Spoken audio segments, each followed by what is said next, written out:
7 Eyewitness News reporter anchor Ed Drench has her story tonight.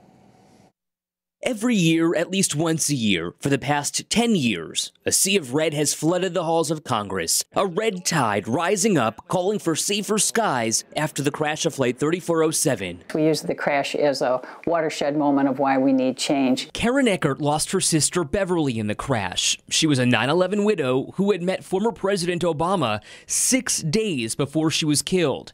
Karen met the president a little more than a year later. So when we had a photo taken with President Obama, we held up the photo of my sister Beverly. And it's sad, though. Why are we meeting with the President of the United States? Because of a 9/11 tragedy, failure of security, and for us, it was a failure of safety. The crash of Flight 3407 is blamed on pilot error. Pilot Marvin Renslow did not properly handle an aerodynamic stall, pulling back on the plane's yoke rather than pushing down.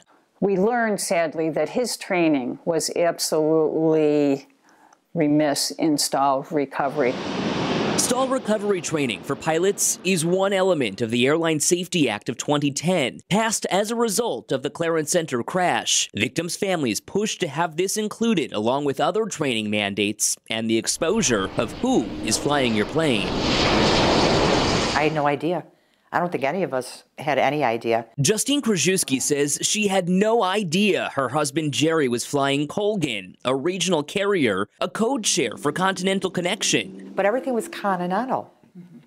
Nowhere did I really read. You needed a magnifying glass, I think, to see right at the bottom that the flight was operated by Colgan. After the crash, the families learned about the difference in pilot qualifications for regional airlines like Colgan and mainline airlines like Continental. The low wages, the low experience levels of the pilots on regionals that wasn't occurring with the majors. They wanted and achieved one level of safety for all carriers, rather than two systems with different standards. Let's raise the minimum pilot qualifications more on par with the majors. We knew the majors were hiring pilots at about 3,000 hours or 10,000 hours of experience, where the regionals, we know of many pilots that were hired at 500 hours of experience, and they actually could have gone as low as 250 hours of experience was the minimum. Mixed with inexperience, the Colgan pilots were tired. The second in command traveled cross-country to make this flight, and she was sick. There are several times where they were yawned. Tired, she was they were sick. tired. It was just a recipe for disaster.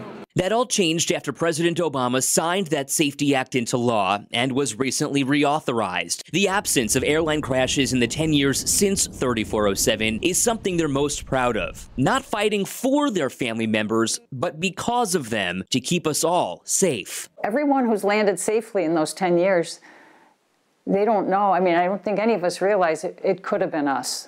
I fly, my friends fly, everybody I know flies. We didn't do it for Beverly or for Jerry. I mean, they're gone. We did it so that this doesn't happen again.